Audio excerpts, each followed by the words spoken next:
When the fights with my parents became unbearable, I realized I couldn't stay at home any longer.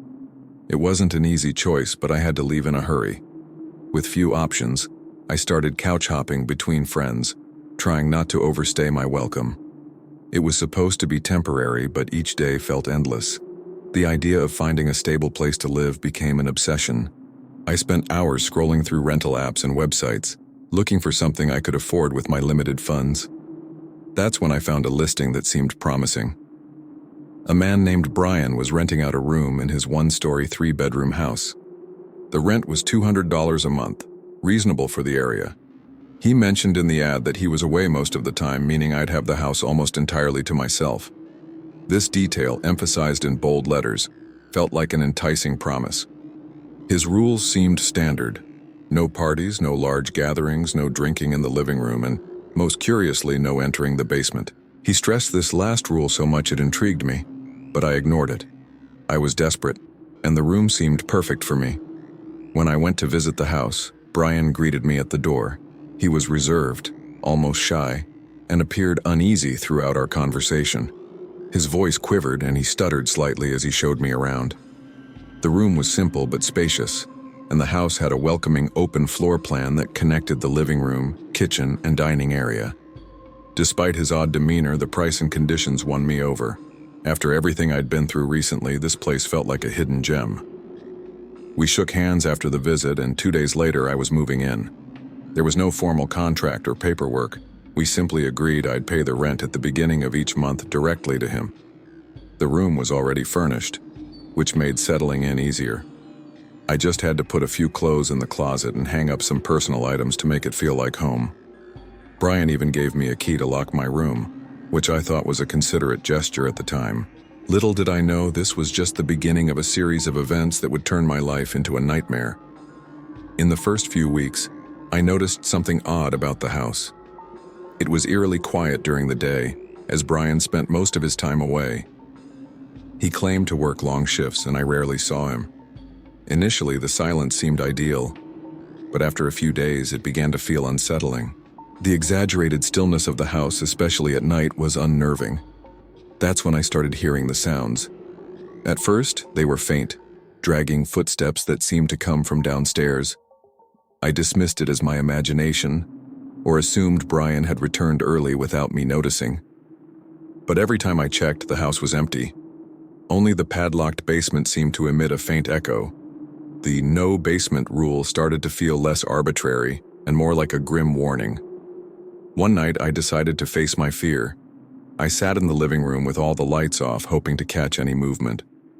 Shortly after midnight, I heard it, the sound of a door slowly creaking open. My heart raced. The noise was coming from the basement. Holding my breath, I waited to hear Brian, but instead I only heard footsteps, as if someone was slowly climbing the basement stairs. Yet no one appeared. The next day, I confronted Brian about the noises. His neutral expression shifted to a mix of discomfort and tension as soon as I brought it up. "I told you the basement is off limits. There are things down there that are personal. Please respect that," he said, trying to sound firm, though his hesitation betrayed him. Despite his serious tone, my curiosity only grew. Something about the house didn't add up. Night after night, the sounds came at the same time. Footsteps that never led to anyone coming upstairs. It was as if someone, or something, was trapped down there, defying all logic. One night, while tidying up the kitchen, I noticed one of the keys hanging in the hallway looked different. It was small and old-fashioned, and I wondered if it might be for the basement. Brian's insistence that I ignore what was down there only fueled my doubt. I decided to take the key, knowing full well he'd never forgive me if he found out. The following day, I waited for Brian to leave for work. The silence returned to the house, but this time, I felt ready to act. I gripped the key tightly as I walked down the stairs to the basement door. The air grew heavier with each step, and my hands trembled as I inserted the key into the lock. To my surprise, it turned easily. As I opened the door, a strong metallic smell hit me. I switched on the light and descended the creaking wooden steps. The basement was cramped and dimly lit, with stained concrete walls and scattered boxes. In one corner, a wooden table was covered with papers, photos, and a journal. It felt as if the space had been set up to conceal something significant. I picked up the journal and started flipping through it.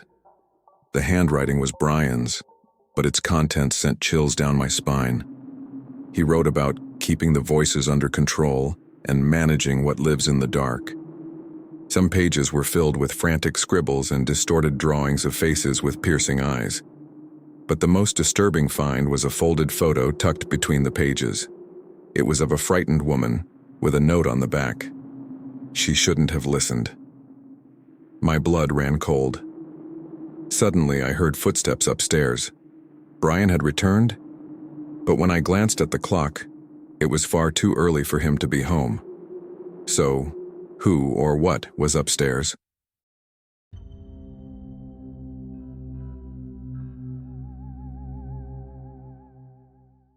It was my first year of college, and everything felt like a mix of excitement and nervousness. I decided to move out of the campus dorms and into a student apartment provided by the university. The idea of having a little more freedom and privacy was tempting, but there was a catch: sharing the apartment with someone else. I didn't have much choice in selecting my roommate. The university simply paired me with another student who needed housing. His name was Lucas. At first, Lucas seemed like a completely normal guy. He was friendly, always had a smile on his face, and enjoyed striking up conversations.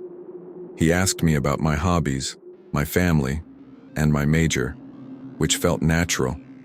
Two strangers trying to establish a connection. For a few days, I was relieved that he was sociable. It was comforting to know I wasn't sharing the space with someone entirely indifferent. The apartment was small but cozy enough for the two of us, exuding the typical chaotic student vibe. Yet deep down, something began to bother me. A subtle unease I couldn't quite define. There was tension, an inexplicable discomfort I couldn't pinpoint right away. It was hard to put my finger on it, but even in those early days, something about Lucas made me feel watched. It was as if the seemingly normal environment concealed a shadow waiting to emerge. As the days went by, I started noticing strange things about Lucas. At first, they were just small quirks I tried to ignore. He was overly curious, maybe even too curious. He asked probing questions about my personal life, often crossing boundaries. He wanted to know about my childhood, past relationships, and other details I thought no one would care about. I also noticed he was oddly comfortable touching my belongings. More than once, I walked into the room and found him holding one of my books or looking at a photo I'd brought from home.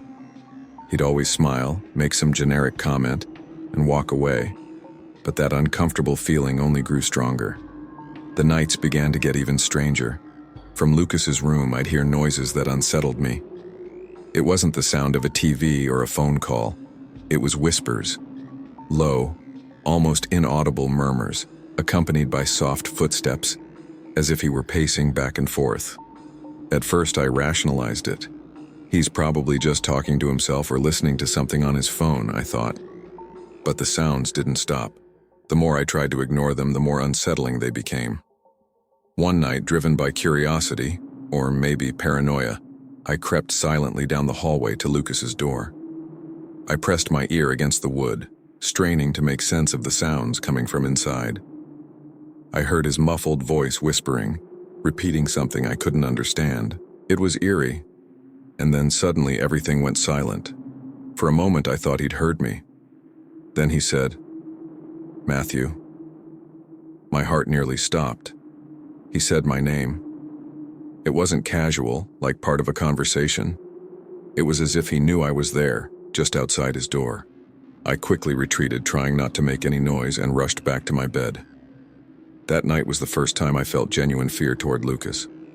I didn't know what to think. Why was he whispering? How did he know I was there? Something was very wrong, and my sense of unease only grew. The next morning, I was still shaken by what had happened. As I packed my things for the day, the moment Lucas said my name replayed in my head. How did he know I was there? My mind raced to find a logical explanation. Maybe I'd made a noise without realizing it. Or maybe he was hiding something. The following nights weren't any better. The whispers continued. Sometimes I'd wake up in the middle of the night with the feeling that something wasn't right. On one of those nights, I heard footsteps in the hallway, right outside my door. I crawled over to the door and pressed my ear against it, trying to listen. There he was, Lucas, murmuring again. Suddenly, the whispers stopped. The tension in the air was unbearable. Then he said once more, "Daniel." I swallowed hard. It was the same situation as before. This time I decided to respond, "Yes. Lucas, is everything okay?" There was no reply. I just heard his slow footsteps retreating to his room. I sat on the floor for a while, trying to calm my racing heart and figure out what to do. Was he sleepwalking? Or was something darker at play? The next day, I mustered the courage to confront Lucas about his strange behavior. I waited for a moment when he seemed relaxed and brought it up. "Lucas, I need to talk to you. I've noticed that some nights you walk around the hallway and make strange noises. It even sounded like you closed my door one time. Does this happen often?" He hesitated, which only made me more suspicious. Finally, he gave a nervous smile and said, "Oh, I guess it's because I'm kind of a sleepwalker. Sometimes I talk in my sleep and might wander around. Sorry, I didn't mean to scare you." The explanation sounded plausible, but something about his tone bothered me. It felt rehearsed, like he was making up an excuse to brush off the topic quickly. Despite my doubts, I nodded and said it was fine.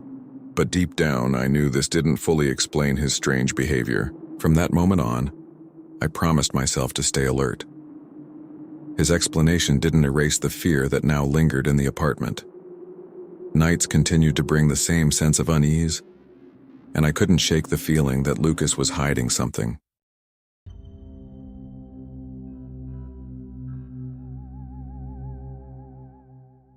When I was 23, I got promoted to a new position that required me to move to another state. It seemed like a fantastic career opportunity, but it came with a challenge. I had to find a place to live that fit within my tight budget. I spent hours searching through rental listings and even posted on every social media platform and forum I could think of: Facebook, Craigslist, Twitter, and even the subreddit for the neighborhood near my new job. That's when a man named Daniel reached out to me on Facebook. He said he had a room available in his house. I checked out his profile pictures to see if he looked normal, and honestly, he seemed like a calm, easygoing guy. I didn't mind living with a man as long as it was safe. However, my parents were concerned and tried to talk me out of it, but I needed a quick solution. Daniel suggested a video call where he gave me a virtual tour of the house. It was modest, but clean and in a good location, just a 10-minute drive to my office. He also came across as friendly and reasonable. His rent proposal was fair and the house rules were simple. Plus, the room was already furnished and available immediately, which was perfect for my situation. A week later, with all my belongings packed, I drove to the new address. When I arrived, Daniel was waiting outside the house. The first thing I noticed was that he was shorter than I'd imagined. Still, he seemed polite and helpful, assisting with my larger bags and showing me the room. It was furnished with the basics: a bed, wardrobe, and desk, but it looked comfortable. He mentioned the room was available because a friend had just moved out. I spent the rest of the day unpacking and organizing. Daniel tried to make small talk a few times, asking questions about me and my job. It wasn't excessive, but I could tell he was trying to be a bit more friendly than I expected. I focused on settling in and told myself everything would be fine, even as my parents' warnings echoed in my mind. The next day, a Sunday, Daniel offered to show me around the city. I thought it'd be a good chance to get familiar with the area, so I accepted. He drove me to various spots, pointing out the best malls, restaurants, and some interesting places. It was helpful, but I started to sense he was trying to be closer than necessary. At the end of the tour, he suggested we grab lunch together. I politely declined, saying I wasn't hungry. He insisted, saying it'd be good to get to know each other better, but I stood firm. After that, he suggested we grab a drink at a nearby bar. This time I used the excuse that I don't drink before workdays. He didn't take no easily, though. When he finally gave up, he seemed visibly irritated and became quieter. The shift in his demeanor made me uneasy. It wasn't overtly threatening, but it was hard to ignore. Still, I convinced myself that he was just being a little pushy and that there was no real cause for alarm. The following week, with my new job keeping me busy, I didn't dwell on it much. But a few days later, something odd happened. While doing laundry, I noticed my hamper looked different, like it had been rummaged through. As I sorted through my clothes, I realized a piece of underwear was missing. My heart raced at the thought that someone, possibly Daniel, had gone through my things. I didn't want to confront him directly. Just imagining that conversation made me feel vulnerable. Instead, I decided to take silent action. Over the weekend, I went to a hardware store and bought a doorknob with a lock. As soon as Daniel left the house, I replaced the knob on my bedroom door. At that moment, I felt a small sense of relief. I finally had some control over my privacy. But it was only the beginning of something far more unsettling. That night, Daniel didn't come home. I thought it was strange, but didn't give it much thought. I felt a bit more at ease now that I had a lock on my door, even though he didn't know about it yet. But around 1:30 a.m., I was jolted awake by knocking at my door. Daniel was calling my name, and he didn't sound happy. My heart pounded as I decided to pretend I was asleep. I didn't want to deal with whatever this situation was. The next morning, I woke up to several messages from him demanding we talk when I got back from work. I replied asking if it was about the new lock. He confirmed curtly, and I apologized, saying I had planned to tell him. His response was brief. Leave today. I tried to stay calm and justify my decision, explaining that the lock made me feel safer and asking for his understanding.